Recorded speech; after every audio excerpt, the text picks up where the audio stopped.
Well, Mr. Prime Minister, it's great to have you here. You've been a good friend, been a great ally, and it's my pleasure to welcome you to the White House and have a chance to repay some of the hospitality that you extended to me and at the G20 summit and in Rome. And I guess we're the G7. We're going to be meeting a little bit later on Sunday.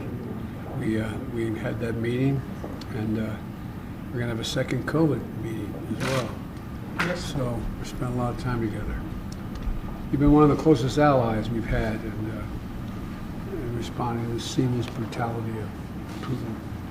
And I just think that your cooperation, and sometimes at a greater cost than to others, to take on Putin and what's going on in Ukraine has been really incredible. And Mr. Prime Minister, Italy and the United States have a long history of shared bonds, and so many Italian Americans who are so proud of the heritage here, as you've observed. Congratulations on your award. That's pretty good. Yeah. That's pretty cool. And so welcome. We got a lot to talk about, but the floor is yours. Thank you. Thank you. Let me say that it's a great pleasure to be with you here today. Thanks for this invitation. Thanks for this magnificent hospitality. Our two countries, the ties between our two countries always been very strong. And if anything, this war in Ukraine made them stronger. I agree. If Putin ever thought that he could divide us, he failed.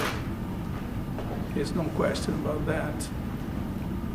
We stand together in condemning the invasion of Ukraine, sanctioning Russia, and on helping Ukraine, as President Zelensky is asking us to do.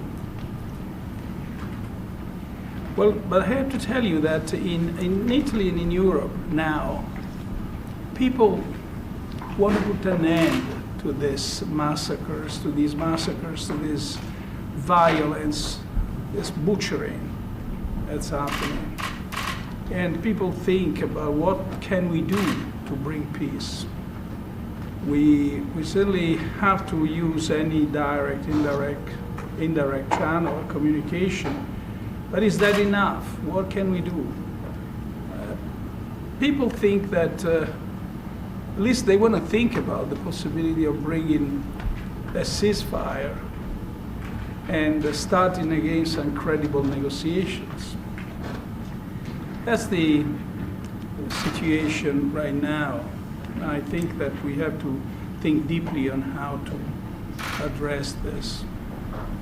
We will continue, you and I, to work on energy security, food security especially, which is now another issue there. We will talk later about that, what to do.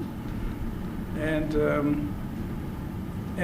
the other thing I want to say just at the opening, then I don't think we will discuss this later, but what happened in Ukraine is going to bring a drastic change in the European Union.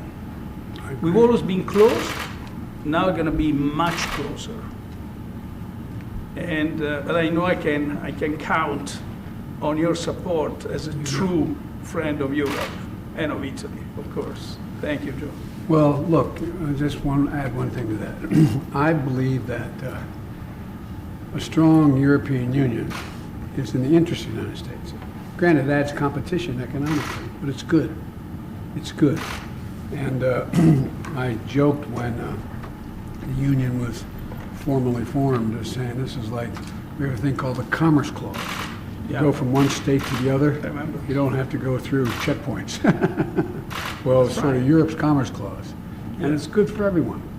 And the thing that I most appreciate about you is that our effort from the very beginning to bring NATO and the EU in lockstep. Putin really believed he could split us.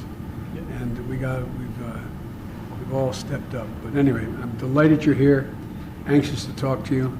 and watch how they get out here without getting hurt. They actually walk out of the room without knocking each other down. Mr. President.